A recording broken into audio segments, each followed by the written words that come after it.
La participation, le grand enjeu du scrutin, la coordination des femmes de Côte d'Ivoire pour les élections et la reconstruction sensibilisent à Port-Bouët dans la commune de Yopougon.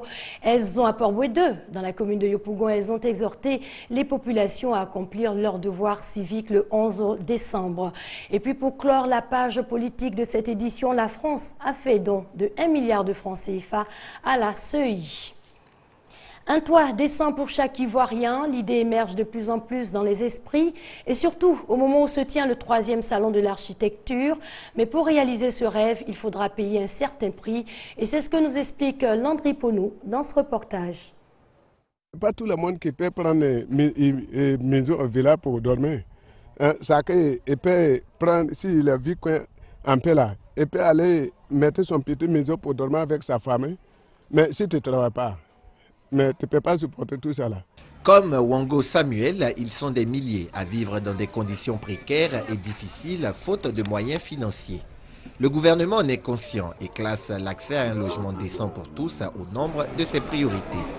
Des maisons à moindre coût, c'est possible, mais des efforts sont à consentir. Il faut véritablement une forte implication de l'État qui puisse prendre en compte un certain nombre d'investissements, c'est-à-dire le coût des terrains, le coût des aménagements de ces terrains-là, de sorte que le client, lui, ne prenne en compte, en gros, que 50% du coût réel du terrain. Nous voulons bien mettre des maisons à 5 millions aux consommateurs, mais il faudrait bien que le régulateur nous accompagne sur cet aspect-là.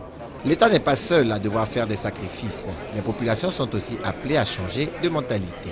Vous savez, dans l'imaginaire des Ivoiriens, très souvent, tout le monde rêve de la grande villa et tout ça. Il faut véritablement que nous changeons de comportement et que nous ayons un habitat qui soit complètement différent de ce qui se fait. Si vous regardez par le passé, les grandes opérations de l'époque, on avait donc un mixage au niveau de l'habitat. On avait donc des appartements. Aujourd'hui, il faut qu'on commence à accepter de vivre en hauteur. Un toit décent pour chaque ménage de Côte d'Ivoire, le rêve est permis, mais nécessite l'éveil de